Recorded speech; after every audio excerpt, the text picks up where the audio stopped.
Yo suelo siempre pensar qué niñez habrá tenido Adolfo Hitler, por ejemplo, para transformarse en ese monstruo que luego el mundo entero conoció. ¿Qué le habrá pasado de niño? No intento culpar a nadie, digo, ¿qué niñez habrá tenido? ¿Qué traumas habrá atravesado? Tampoco lo quiero disculpar, solamente me pregunto. Y también para bien, ¿quién habrá afectado la niñez de Billy Graham? ¿Quién habrá impactado la niñez de quien luego fuera la Madre Teresa? Insisto, todos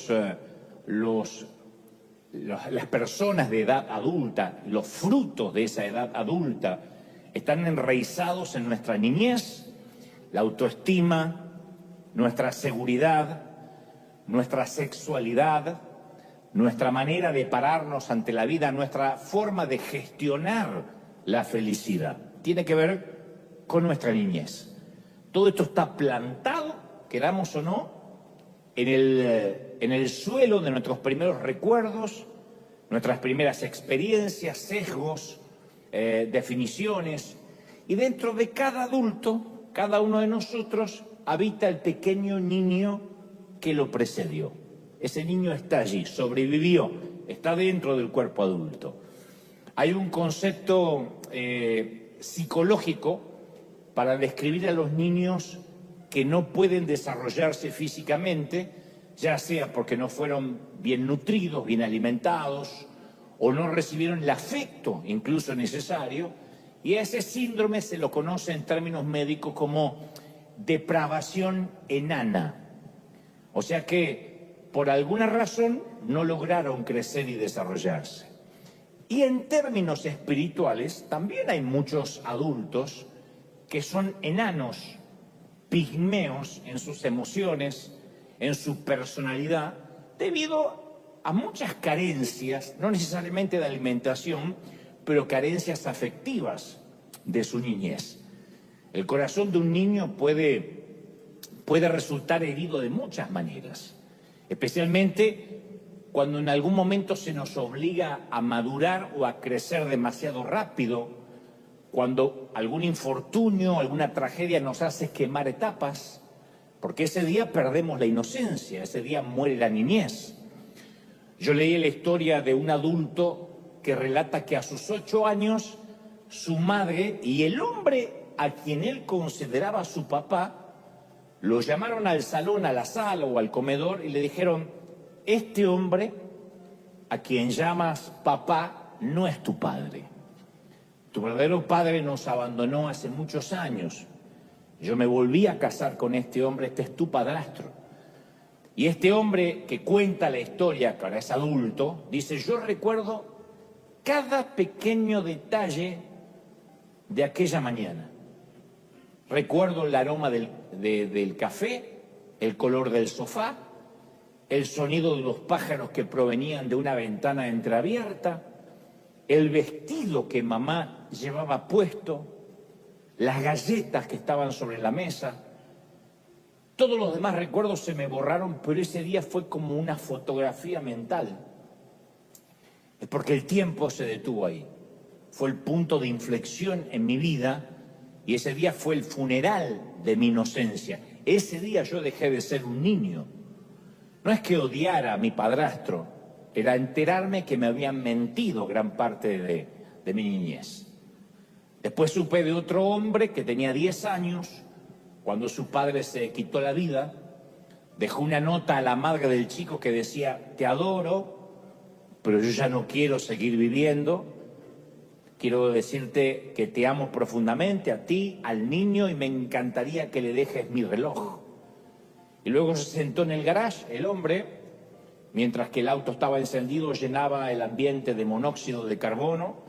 Sucedió un sábado de otoño por la mañana. Y ese día, ese papá tenía que llevar a su hijo a un partido.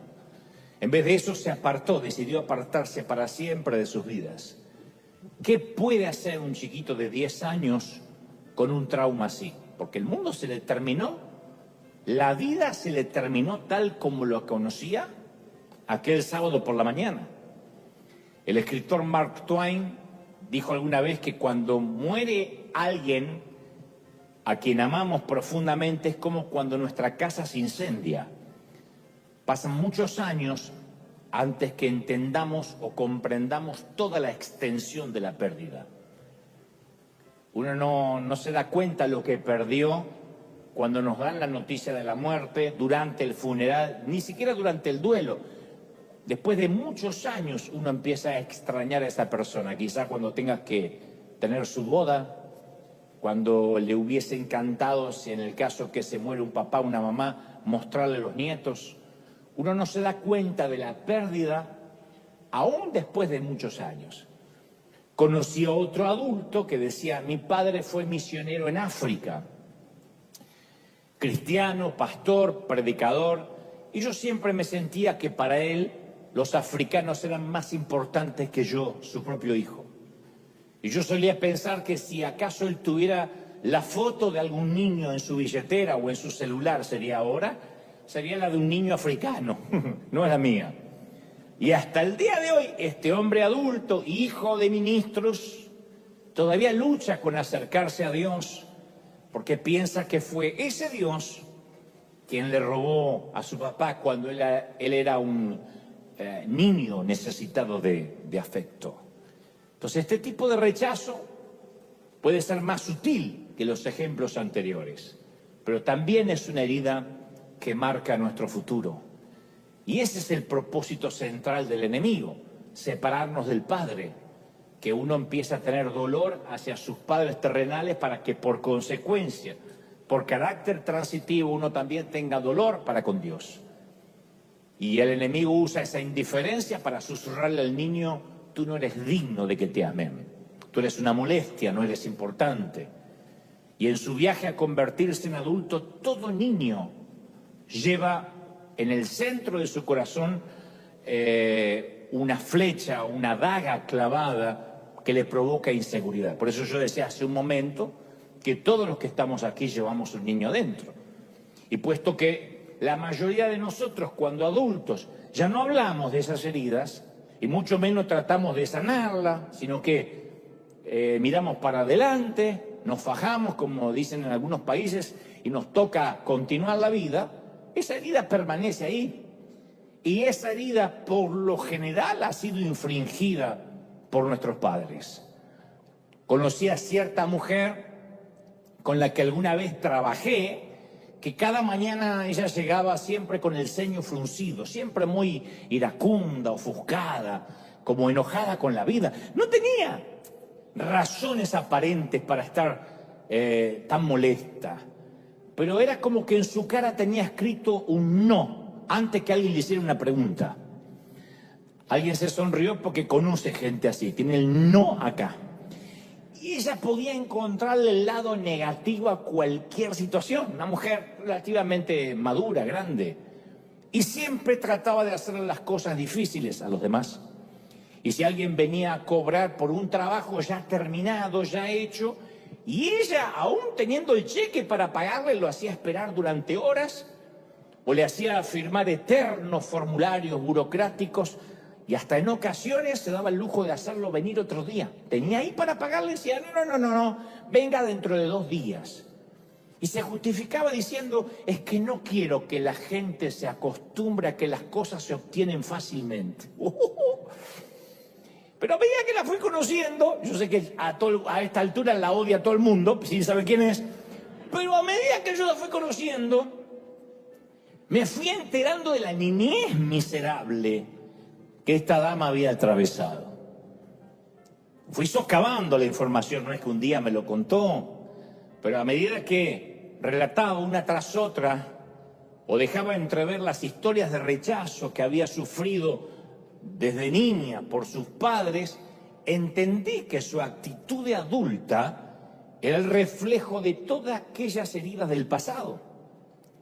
Y al no poder sanar todos aquellos abusos que sufrió de pequeñita, la habían transformado hoy en una mujer amargada y vengativa. De alguna forma ella quería vengarse con gente que no le había infringido ninguna herida, por eso sentía que de algún modo hacía justicia. Otro hombre relataba que todas las noches se sentaba a la puerta de la oficina de su padre, una oficina que tenía un despacho que tenía en su casa, que siempre estaba cerrada con llave desde adentro. Su padre era un adicto al trabajo y no tenía tiempo ni afecto para el niño. Y este hombre, ahora adulto, contaba entre lágrimas cómo se sentaba a sus 9 años al otro lado de la puerta y le escribía notitas a su papá y se las pasaba por debajo esperando que también por ahí abajo llegara alguna nota de respuesta. Ni siquiera esperaba que le abriera la puerta. Pero nunca hubo respuesta. Ninguna. Nunca.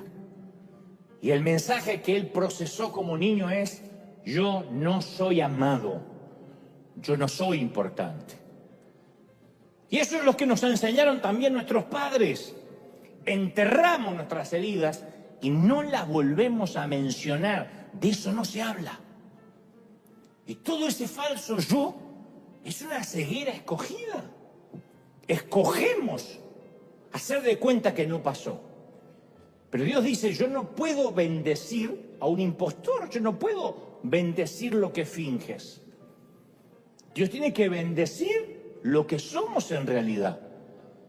Y Dios quiere que para que reconozcamos quiénes somos, le dejemos excavar en lo profundo, le contemos nuestras heridas. Él está muy furioso por lo que te hicieron cuando niño. Lucas 17:2 dice: mejor que quien te lastima se ate al cuello una piedra de molino y se arroje al mar antes de hacer tropezar a mi pequeñito o a mi pequeñita. Él está muy furioso, él no aplaude, no celebra la herida. Ahora, ¿sentirías desprecio por un hijo que no puede superar una herida de la niñez? No. Tendrías compasión. Nadie diría: pero madura. Tendríamos compasión. Y el Señor tiene compasión por nuestras heridas. Ahora escucha atentamente. Reconocer la herida no es lo mismo que sanarla, que sanar el corazón. Claridad y revelación no equivale a restauración. Mucha gente se queda con la revelación, pero no se restaura. Es como aquel que pasa por al lado tuyo y te roba el celular. Y tú dices: me robaste. Y dice: ay, sí, perdón. ¿Qué falta después de eso? Que te devuelva el celular. Pues dice: perdón, y se lo lleva. Es un perdón sin restauración. Reconoce que lo robó, pero no restauró. Entonces uno puede decir: sí, es verdad, qué infancia difícil que tuve, ¿eh? Bueno, voy a seguir molestando al mundo. Y te vas y sigues con tu vida. No, el solo hecho de que entendamos de que tenemos una herida o que podríamos tener una, no la cura. Tenemos que ser intencionales respecto a nuestra sanidad. Tenemos que tomar esto tan en serio como si el médico te estuviera diciendo: mire, tiene cáncer. Así que hay que comenzar el tratamiento ya. No el lunes, ya. Porque recién cuando nos animamos a reconocer nuestras heridas, ahí recién somos capaces de perdonar a quien nos hirió. Empezamos a sanar, por ejemplo, cuando logramos ver que nuestros padres a lo mejor actuaron así porque ellos también arrastraban sus propias heridas que nadie les ofreció sanar. Yo no voy a justificar a mi papá y a mi mamá, pero cuando yo de grande me enteré lo que ellos habían vivido, yo digo: caramba, soy afortunado de que no me molieron a golpes, a como lo que tuvieron que pasar. Entonces uno empieza a comprender que para perdonar, uno dice: bueno, a lo mejor ellos también arrastraban heridas. Pero perdonar es una decisión, no es un sentimiento, es un acto de voluntad. Porque posiblemente nuestros padres, algunos no estén ni vivos para pedirnos perdón. Entonces no es algo que tenemos que sentir. Si nos abusaron o nos lastimaron, no es algo que vamos a esperar sentir. No vamos nunca a sentir nada bueno. ¿Cómo uno va a sentir perdonar al abusador? Eso no se siente, ni en 1.000.000 de años. Entonces no esperemos perdonar hasta tener el deseo de hacerlo porque se nos va a ir la vida. Una vez que uno toma la decisión de perdonar por uno, no por el otro, ahí empieza el proceso de sanar los sentimientos. Puede que lleve mucho tiempo sanar cómo nos hicieron sentir, pero nunca es al revés. Nunca se sanan los sentimientos para luego estar listo para perdonar.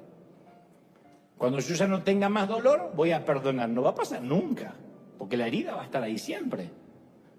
Uno decide perdonar para que el dolor empiece a amainar, empiece a irse. Y quiero que entendamos esto, como dije antes, es muy necesario no ignorar las heridas. Hay toda una teología evangélica de decir, lo pasado quedó atrás, no lo piense más, pero la gente sigue arrastrando las heridas y fingiendo. Yo creo que está buenísimo revolver lo que estaba tapado, sacar el apósito y ver que había una herida pútrida debajo. Porque si uno no saca a relucir la herida de nuestra niñez, si uno no visita el núcleo emocional de nuestra vida, nuestro perdón siempre va a estar incompleto. En primera instancia tenemos que reconocer, número uno, que la herida existe. Número uno, la herida existe. Por más que digamos, no, es que ya no me duele tanto, la herida existe. Número dos, hay que reconocer que fue importante. Tal vez en una pavada, pero como niño fue importante, como lo interpretaste fue importante. Y número tres, que todavía duele. Hay una herida, fue importante y duele. Sin esto no se puede empezar un tratamiento de perdón. Sin esto vamos a seguir hiriendo gente. Sí, tuve una herida, sí, fue importante y todavía duele. Y cuando hablo de importante, di todos los ejemplos, todo el espectro. No hace falta que necesariamente haya sido un abuso, una violación. A veces puede ser un destrato, una indiferencia, un ninguneo, se dice en algunos países. Pero sí, para mí fue importante. Entonces recién puede empezar el proceso de perdonar. Pero si decimos, no, yo ya lo superé, para mí no fue importante, yo casi me olvidé, ya ni me acuerdo, eso decía mi papá. Mi papá era un maltratador con sus hijos, con sus nietos, no podía demostrar afecto, pero cuando uno le decía, papá, ¿sufriste de chico? No, yo ya ni me acuerdo. Al no reconocer la herida no iba a sanar nunca. Nunca podía perdonar porque no la reconocía. Y si decimos por el contrario, bueno, es que yo me lo merecía. De alguna forma yo no fui un buen hijo. Yo estuve parte de la culpa. Eso tampoco hace que uno pueda perdonar. Porque si uno distribuye la culpa, tampoco va a poder entregar un perdón completo. El verdadero perdón dice, mamá, papá, estén aquí o en la eternidad, o quien sea, un extraño, eso estuvo mal, me importó mucho, me lastimó, me traumó, me marcó la vida adulta, pero ahora que llegué a Cristo, te libero de toda esa culpa porque decido ser sano. ¿Estamos de acuerdo, sí o no? Decido ser sano. Yo escucho a muchos cristianos que les encanta vivir en el antiguo pacto, porque les inculcaron eso de Jeremías 17:9, que dice, engañoso es el corazón, mi corazón es engañoso, mi corazón es perverso. No, mi querida, no, mi viejo, eso ya no lo es. Hay que leer el resto del libro. En Jeremías 31:33 dice Dios, hablando de la época de la gracia, dice, yo daré mi ley en la mente y la escribiré en su corazón, y yo seré a ellos por Dios y ellos serán mi pueblo. O sea, el Señor nos dio un corazón nuevo. Por eso Pablo declaró en Romanos 2:29, la verdadera circuncisión está en el corazón y se hace por el Espíritu, no por la ley. El que tiene la circuncisión en el corazón, por el Espíritu recibe la aprobación de Dios y no la de los demás. ¿Me escuchaste? Tu corazón es bueno. hayas tenido la infancia que hayas tenido, hayas sido un mal hijo, un buen hijo, un mediocre hijo, tu corazón es bueno, tu corazón es bueno, Cristo ya lo cambió. ¿Estamos de acuerdo, sí o no? Y cuando Dios nos mira, me mira, cuando Dios me mira a mí, ve el hombre que tenía en mente cuando me creó. Entonces no le preguntes a tu cónyuge, no le preguntes a tu pareja, ¿cómo crees que me ve Dios? ¿Qué pensará de mí? No le preguntes a los seguidores de las redes. Esos son los que gritan hosana de una vereda si aprueba su doctrina, y si haces algo que no les gusta gritarán crucifícale del otro lado de la vereda. Tampoco le preguntes a tu pastor, no me preguntes a mí acerca de qué piensa Dios acerca de ti. Pregúntale directamente a Dios, ¿qué piensas de mí? Y sigue haciendo la misma pregunta hasta que reciba la respuesta, hasta que te diga, eres mi hijo amado. Sí te voy a dar todo el amor que no te dieron. Sí te voy a apapachar, te voy a abrazar. Alguien tiene que decir amén. Yo digo siempre, las heridas de la niñez tienen una memoria repugnantemente buena, porque nos las acordamos, pero también tiene unas destrezas interpretativas abismalmente pobres, porque nuestra comprensión es el proceso digestivo de la mente. Y uno procesa las cosas cuando niño de diferente manera que si uno fuera adulto. Pero el tema es que si aún de adultos nuestra comprensión sigue siendo infantil, llegamos a conclusiones inmaduras. La comprensión infantil, lo que uno le parece que sintió, o la conclusión que sacó cuando teníamos 9 años, 5 años, 7 años, esa comprensión infantil es la más peligrosa de todas, especialmente en un adulto lastimado. Porque llevamos esos conceptos infantiles, esas conclusiones que creímos infantiles, a las relaciones adultas y lastimamos a quienes nos rodean.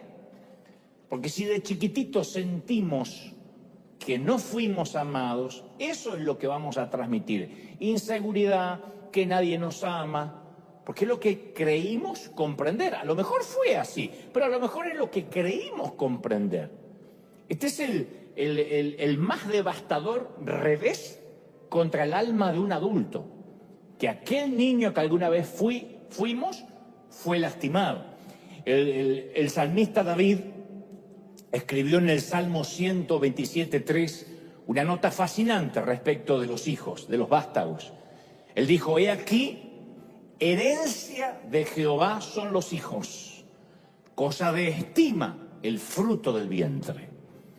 Y luego agrega y dice, como saetas, como flechas, en manos del valiente, así son los hijos habidos en la juventud. Bienaventurado el hombre. Cuando habla de hombre no habla de género, habla de hombre y de mujer, habla del ser humano. Bienaventurado el hombre que llenó su aljaba de ellos. La aljaba es el sitio donde se colocaban las flechas. Lo habrán visto en alguna película, en alguna ilustración, donde de aquí atrás sacaban las flechas. Ahora, ¿por qué David compararía a los hijos con las flechas? Bueno, a mí se me ocurre que tal vez era una metáfora para definir el potencial de ser lanzados hacia el futuro. O quizás él estaba tratando de decirnos que los niños van donde sus padres los lancemos. Yo fui la saeta de mis padres, la flecha de mis padres. Ellos ya han partido, pero esta flecha sigue elevándose al viento, se mantiene. Yo soy la demostración científica de que ellos alguna vez existieron. Tú eres la demostración científica de que tuviste padres. Te pudieron haber abandonado, pero padres tuviste. Nadie nació clonado, que yo sepa que esté aquí. Entonces, cada adulto es la flecha que alguien más disparó. Pero algunas de esas saetas a veces se parten en la aljaba. Algunas de esas flechas a veces se rompen cuando todavía no fueron lanzadas, cuando no fueron adultos. Algunos los llaman niños maltratados. Algunos dicen, no, son víctimas.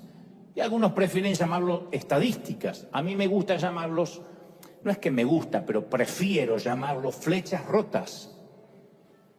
Porque cuando esas heridas quedan en el corazón, no es que necesitan solo sanidad interior o empoderamiento o repetir 2 o 3 clichés, 3 frases.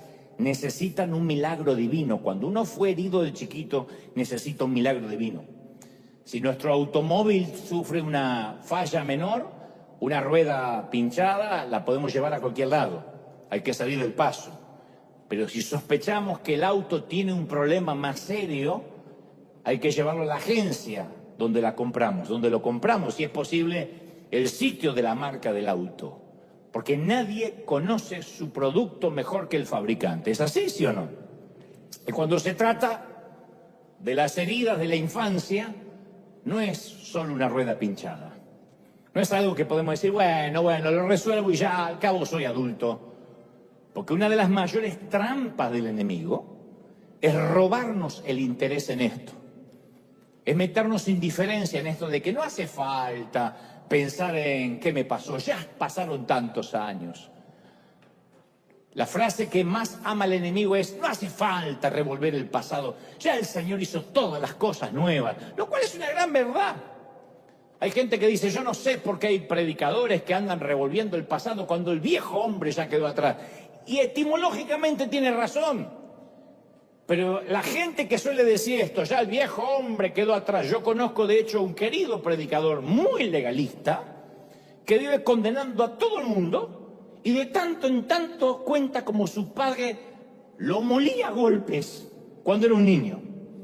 Así como la secretaria o esta persona que yo conocí que de tanto en tanto se le escapaba su niñez traumática. Cuando veas a alguien que lastima, que castiga, que es intransigente, hipertérrito, te vas a dar cuenta que es un niño asustado, lastimado, que no pudo sanar. Entonces, aun cuando el Señor hace todas las cosas nuevas, si no permitimos que Dios sane nuestras heridas, vamos a seguir lastimando a otros. Entonces, convengamos que olvidar no es adquirir amnesia. Significa permitir que el Señor quite lo infectado y que la herida se sane, como cuando pica una avispa y hay que quitar el aguijón. Si no quitamos el aguijón, va a seguir doliendo. Una vez que sacamos el aguijón de la avispa, la sanidad es inevitable. Y hoy es un día en que vamos a quitar el aguijón. ¿Estamos de acuerdo, sí o no? Hoy no vamos a quitarlo nosotros, vamos a permitir que el Señor lo quite, ¿sí? Ahora, la vida me ha enseñado que la madre de cualquier milagro es la compasión. El padre de un milagro siempre es el Señor, pero la madre es la compasión. El poder de sanar está en el poder de amar a esa persona. Podemos construir los templos más bonitos, los arenas más sofisticados, los podemos decorar con luces, con la más fina tapicería, con adornos, pero si las flechas rotas no encuentran amor dentro de estas paredes, aun cuando aceptan a Cristo, solo van a ser adultos heridos, fingiendo estar sanos. Esa es la gran contradicción de la Iglesia, que apenas nos entregamos al Señor, lo primero que hacemos es empezamos a fingir. Llegamos al Señor diciendo, Señor, necesito de Cristo, y apenas aceptamos a Cristo, ¿cómo está? Hermano bendecido, victoria, aleluya, la gloria del Señor, el Cordero Inmaculado que redime la competencia de la carne. Empezamos a fingir. Porque si confesamos que aún arrastramos heridas de nuestra infancia, nos acusan de no haber aceptado la gracia de Dios. Uno dice, sí, yo acepté a Cristo, soy nueva criatura, pero aún así sigo siendo el hijo de mi papá y de mi mamá. Aún así, la orfandad o el sentimiento de soledad viaja conmigo.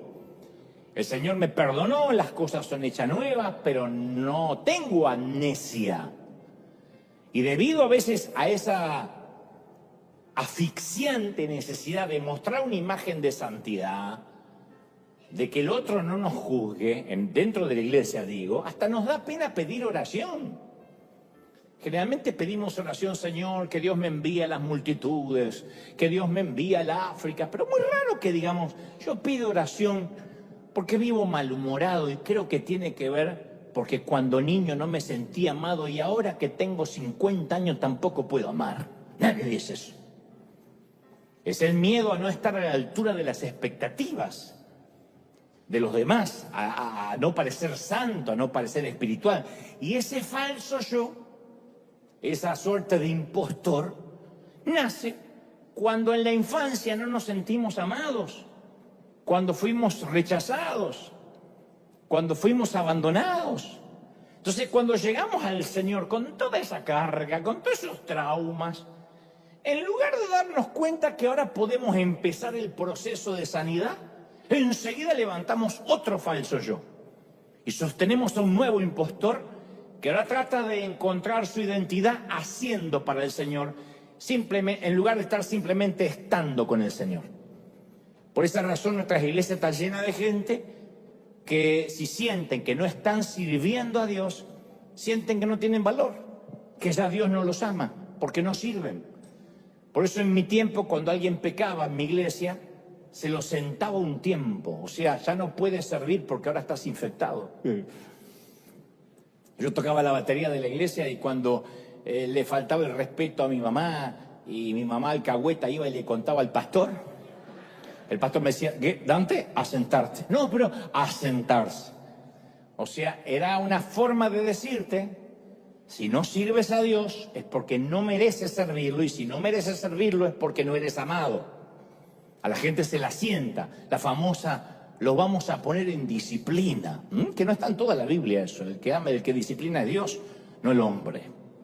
Y esas flechas rotas que no se permiten sanar, esos niños maltratados dentro de cuerpos adultos, son el caldo de cultivo para el legalismo, para la religión. Muéstrame un legalista, muéstrame un religioso que condena a todo el mundo al infierno y te voy a mostrar un niño que vive en un cuerpo de adulto pero que la pasó mal. Son adultos heridos que necesitan herir, como esta gente que te conté, porque es el único lenguaje que conocen. El herido hiere, el que sangra salpica, siempre es así. Ahora hay que convenir en algo. Todo adulto tiene una herida. Porque hay uno que me está mirando como diciendo, me equivoqué de servicio, justo yo que estoy súper sano. Todo adulto tiene una herida. Yo no conozco a uno que no tenga una. Y el que dice que no, es un hipócrita con heridas que no lo quiere reconocer. Entonces, no importa cuán buena pudo habernos parecido nuestra niñez, no importa cuán maravillosos pudieron haber sido nuestros padres, te aseguro que no fueron perfectos. Tu madre es una hija de Eva.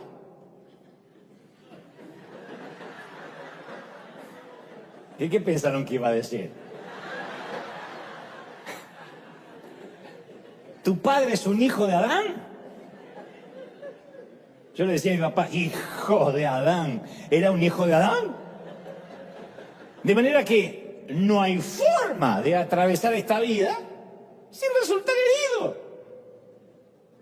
Nosotros vamos a herir, lo vamos a decepcionar a nuestros hijos. Por tu salud mental lo tienes que saber. Me miran como diciendo, ay no, yo no sé.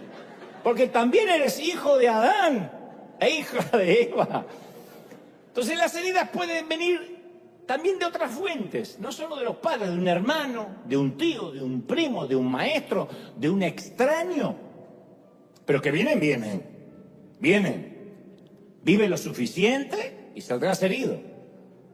Hay heridas que son obvias, cuando involucra maltrato físico, maltrato verbal, ni que decir maltrato sexual, abuso. Esos son ataques más explícitos. Pero después están las heridas pasivas, que son perniciosas, silenciosas, como el cáncer, funcionan como una metástasis que se mantiene hasta la edad adulta. Y puesto que son sutiles, no se las reconoce como heridas y por consecuencia son más difíciles de curar. Porque si uno no reconoce tener heridas, no las puede curar. Si uno dice, no, solo fue una infancia difícil. Bueno, todos tuvimos la mayoría infancia difícil. Pero en algún momento uno tiene que exponerse a decir, quiero un diagnóstico, quiero saber si yo provengo de una niñez herida. A mí me ha tocado conocer a muchos hombres adultos que están resentidos con sus madres, ni siquiera las llaman y no pueden explicar por qué.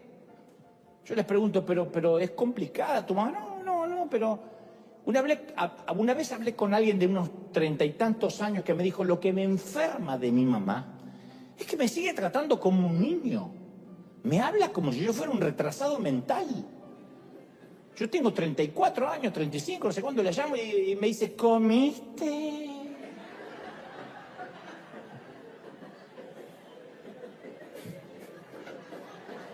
O sea, de alguna manera, la relación con su madre lo hacía sentir que subestimaba su masculinidad. ¿Por qué doy este ejemplo? Porque cuando yo hablo de las heridas de la infancia, no es necesariamente a lo bizarro, a lo que más se nos viene a la mente como una violencia verbal que por supuesto y eso hiere, o una violencia sexual o física. Hay muchas maneras sutiles que nos hieran y de herir también. Por eso insisto, toda herida, ya sea agresiva o pasiva, llega con un mensaje encriptado. Ese es el mensaje que interpretamos cuando niños. Nuestra reacción a lo que entendamos de ese mensaje va a determinar nuestra personalidad y nuestra manera de afrontar la vida. Uno de los ejemplos que yo te conté es el chiquito que le pasaba notitas al papá por debajo de la puerta. Lo más probable es que el papá estaba pendiente de la computadora y nunca vio las notitas. Lo más probable es que el papá no lo amaba, creo. Quizás estaba metido con un tema en el banco, con problemas financieros, pero el niño, a sus 9 años, interpretó: no soy amado. Ese es el mensaje encriptado que le quedó. De allí surge el falso yo adulto. Entonces la mayoría de los adultos en algún momento vivimos bajo ese falso yo, o sea, un fingimiento que está directamente relacionado con aquella herida de la niñez. Y la herida llega, y cuando llega lo hace con un mensaje, insisto. Como interpretemos ese mensaje, siendo niños, como vamos a escoger vivir nuestra vida adulta. Algunos construyen un caparazón, dice: a mí no me lastima más nadie, este desgraciado me quiso lastimar, esta me quiso lastimar, a mí no me va a lastimar más nadie. Se vuelven duros, malhumorados, vengativos, como la mujer esta que te conté. No se dan cuenta que están tomando venganza, porque es el inconsciente que los hace manifestarse así. Pero construyeron un caparazón para que nadie los hiera. Y realmente lo logran, no los pueden herir más.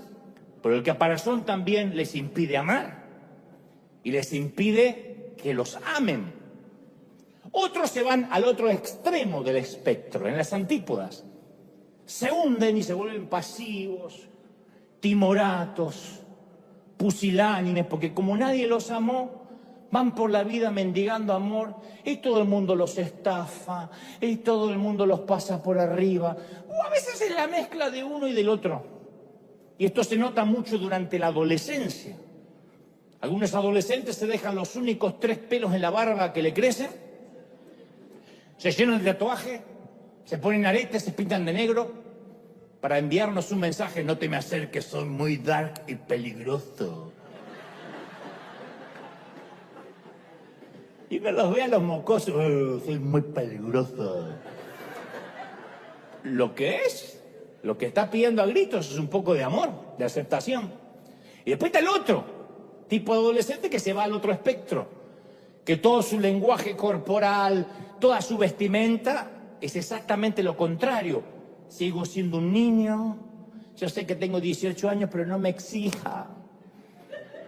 Quiero jugar con mi jueguito.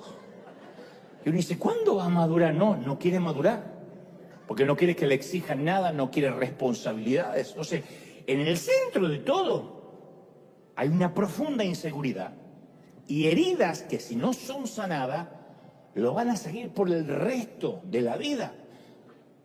Hayan tomado la postura que hayan tomado.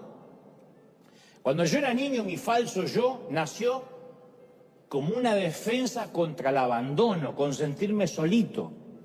como mi mamá vivía en el hospital haciéndose quimioterapia, papá siempre estaba borracho o en la carpintería, yo pasé mucho tiempo de mis primeros 6, 7 años de vida muy solo. Entonces algo me dijo dentro de mí, Dante, nunca más, cuando ya tenía 7, 8, 9, 10, Dante, nunca más seas tú mismo, porque a nadie le gusta como eres, ¿no ves que te dejaron solo? Invéntate un nuevo ser, un avatar, que todo el mundo admire y nadie va a saber quién realmente eres. Así que me convertí en un buen chico, cortés, bien educado, discreto, culto, atento, caballero, respetuoso y argentino. ¡Ja! Leí mucho, dibujé mucho, pero me sentía acosado todo el tiempo con el terror del abandono y la sensación de que no había nadie ahí para mí, que no me amaban. Entonces aprendí que dibujando me daban ese reconocimiento y la aprobación que yo siempre buscaba con desesperación. Y me construí un blindaje que cubrió mis emociones. Y mientras tanto el impostor se presentaba de manera pública, ese mi otro yo, y mostraba que yo era alguien que no le interesaba ni el cariño, ni el afecto, que estaba más allá del bien y del mal. Y ese gran divorcio entre mi cabeza y mi corazón perduró hasta los primeros años de cristiano y de ministerio. Porque convertirse en cristiano no necesariamente arregla las cosas de manera mágica. Mis flechas rotas estaban profundamente alojadas en las profundidades de mi corazón y no me permitían sanar. Así que yo me las arreglé para ocultar esa falencia, esa necesidad. Y como suelo decir, las heridas tapadas nunca curan. El apóstol Pablo le escribe a la iglesia de Éfeso y en Efesios 5:12 dice, las cosas que se hacen en secreto son aquellas que avergüenzan a las personas aún al mencionarlas.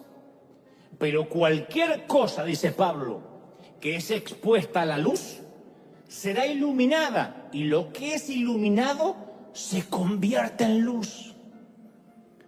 No se pierdan esto. Cualquier cosa que sale a la luz es iluminado. Parece algo infantil. Pero lo que es iluminado refleja también luz. Entonces Dios no solo quiere perdonar nuestros hechos vergonzosos, sino que incluso quiere convertir nuestra oscuridad en luz para otros. Y a veces en un vano intento de no querer resolver nuestro pasado, privamos a los demás de nuestro don de sanidad. No podemos sanar cuando estamos heridos.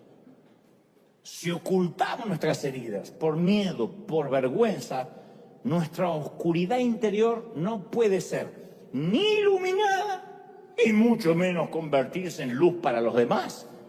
¿Cómo un adulto herido desde niño va a sanar a otro adulto? Por eso hay tantos predicadores dando palos y mandando gente al infierno, porque la mayoría son niños heridos. Creen que Dios es como el padre o el padre que no tuvieron. Insisto, un adulto herido hiere. Un adulto sanado sana. Un adulto oscuro oscurece. Un adulto iluminado ilumina. Alguien tiene que decir, quiero ser de esos últimos, ¿o no? Ahora, Dios no desea que nuestra historia termine así. Bueno, Él es una flecha rota. Entonces, uno tiene que recordar que Jesús, cuando enseñó acerca del corazón del Padre en la parábola del Hijo Pródigo, allá en Lucas 15:20, dice, todavía estaba lejos el Hijo perdido, el pródigo. Cuando su padre lo vio, se compadeció de él. Salió corriendo el papá, Fue a su encuentro, lo abrazó y lo besó. Y no eran besuqueros como los argentinos. No. Era Medio Oriente, no acostumbraban a besar, pero fue tanta la compasión que lo abrazó y lo besó. Dios siempre vendrá en busca del niño, no importa lo viejo que seamos.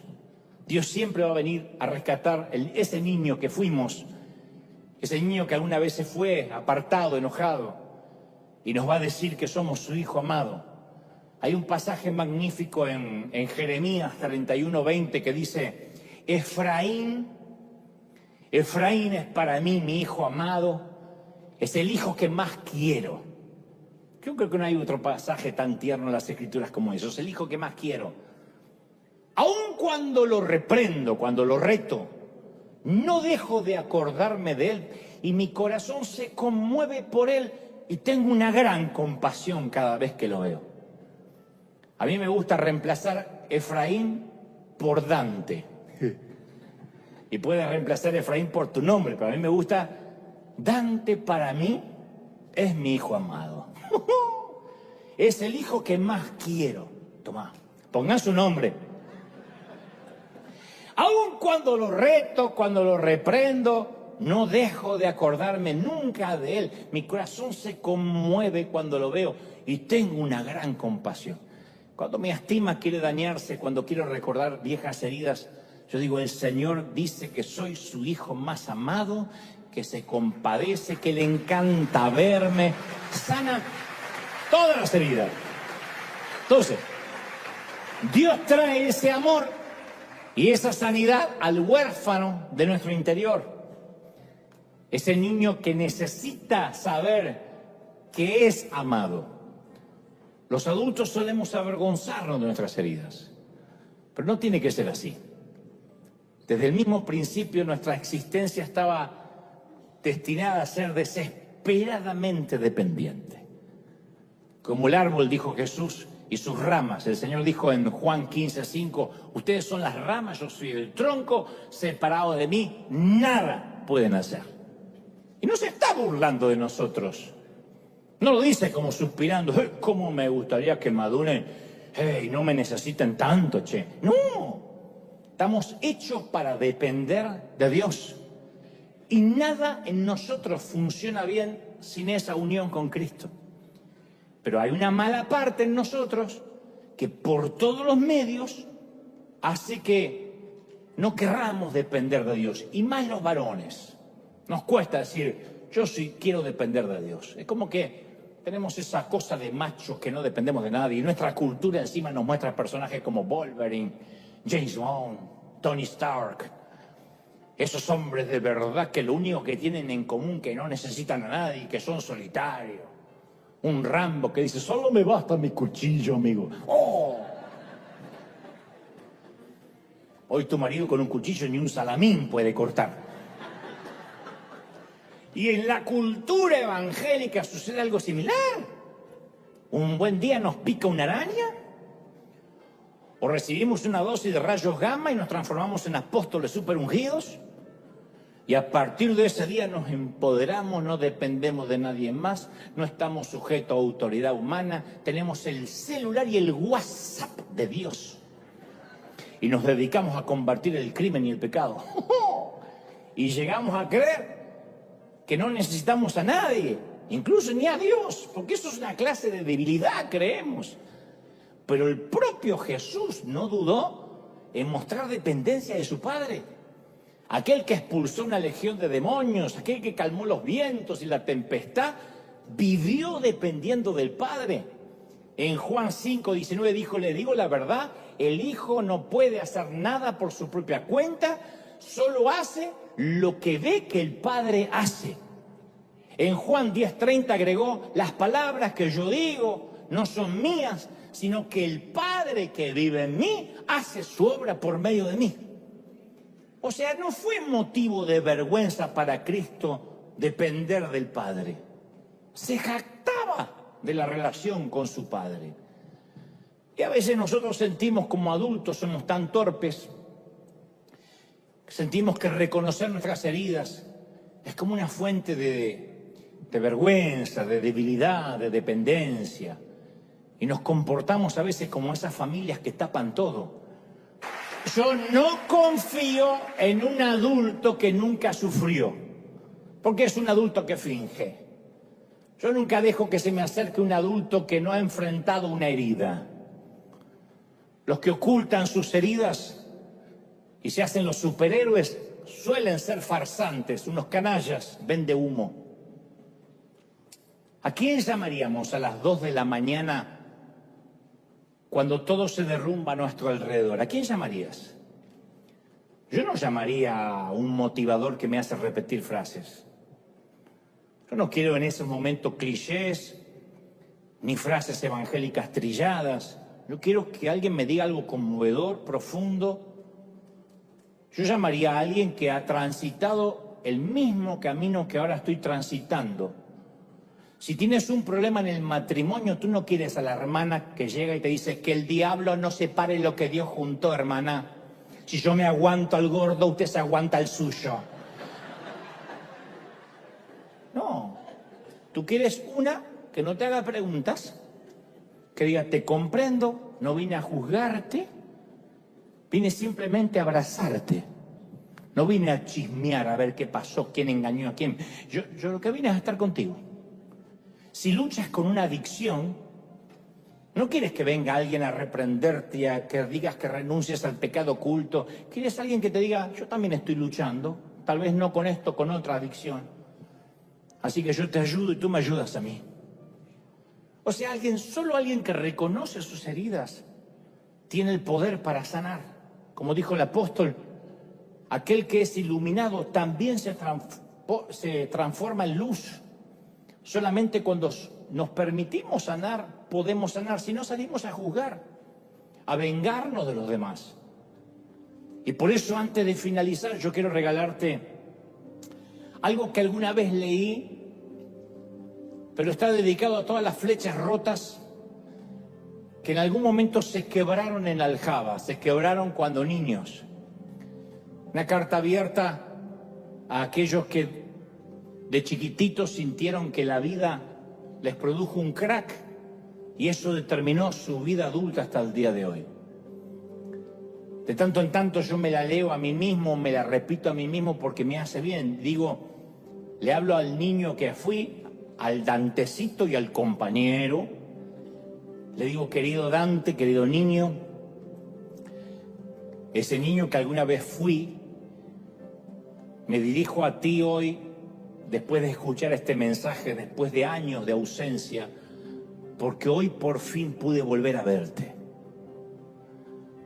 Sentado, ahí estás sentado en un oscuro y solitario rincón de mis adentros. Y estás allí con la mirada perdida. Te ves tan pequeño, tan frágil, tan solo, cansado de librar 1000 batallas, agotado de soportar cargas que no te corresponden porque eres un niño. Y yo sé que has llorado y yo sé que has gritado y nadie escuchó jamás tus súplicas. Yo sé que me has necesitado, pero yo no he estado ahí porque la religión me enseñó a ignorar el pasado y a no sanarte. Así que yo hoy quiero pedirte perdón, pequeñito, pequeñita, por toda una vida adulta dándote la espalda. Perdón por no haber querido verte, por no haber querido oírte, por no haber querido aceptar que eres parte de mí. Te dejé en el pasado y me olvidé de las heridas abiertas. Sabes, no me justifico, pero siempre es más sencillo dejar todo atrás. Y durante años guardaste ese dolor profundo. Qué ironía, ¿no? Te abandonaron y yo de adulto te vuelvo a abandonar. Y ahí están todas tus heridas. El primer abandono, el primer rechazo, el primer abuso, el primer bullying, la primera traición. Y te abandoné en ese proceso en esa tarea de enfrentar los daños colaterales. Perdón por no comprender que ese trabajo no te correspondía, niño, no tenías las herramientas para hacerle frente. ¿Cómo es posible que yo le pida a un niño que comprenda, que perdone y saque un aprendizaje del sufrimiento? Gracias, porque sé que hiciste lo que pudiste. Sé que diste todo de ti para que saliéramos adelante. Gracias por haber intentado comunicarme por todos los medios posibles que necesitábamos sanar. Cada ataque de ira que tuve como adulto era tu voz recordándome que no vamos a permitir que nos humillen de nuevo. Y por eso me hice un adulto iracundo y siempre me quiero llevar a todos por delante. Cada vez que le suplico a alguna pareja por un poquito de amor o de sexo, es tu miedo suplicándome que no permita que nos vuelvan a abandonar. Las veces que no me atreví a acercarme a las personas o a mostrarme como soy, era tu pequeña mano diciendo: no nos expongamos otra vez a un nuevo rechazo. Siempre intentaste cuidarme. Con los escasos recursos de un chiquito, tú siempre tratabas de mantenerme a salvo. Y te prometo que hoy, a partir de este mensaje, nunca más volverás a estar solo. Porque el reino de los cielos es entender todo como un niño. Ahora, al fin que te he encontrado, no quiero dejarte más. Te libero del peso, me comprometo a permitir que Dios intervenga a corazón abierto hasta sanarnos. Tomo las riendas de mi vida y asumo mi papel de adulto. Deja que desde ahora Dios y yo, niño, cuidemos de ti. Te prometo hacer todo lo necesario para zanjar el pasado. Los recuerdos no van a limitarnos nunca más. No van a controlar nunca más nuestra vida adulta. Te prometo amarte, amarme y amar a Dios por encima de todo. No sé cómo te ignoré tanto tiempo y no sé cómo pudiste estar tanto tiempo sin mí. Cuando uno le dice eso al niño, es cuando uno empieza a sacar la herida. Quizá tenga que llorar, las lágrimas es un regalo de Dios. Por algo puso los lacrimales en los ojos, para que todos pudieran ver de que te estás purificando. Ya no somos una flecha rota, abandonado en la aljaba. Somos una saeta que Dios ha lanzado al espacio otra vez. Y cuando alguien te pregunte, dile: soy una flecha restaurada, que en este mismo momento sigo elevándome al viento, sigo llegando a mi destino. Vamos a darle un aplauso grande al Señor de señores. ¡Aleluya!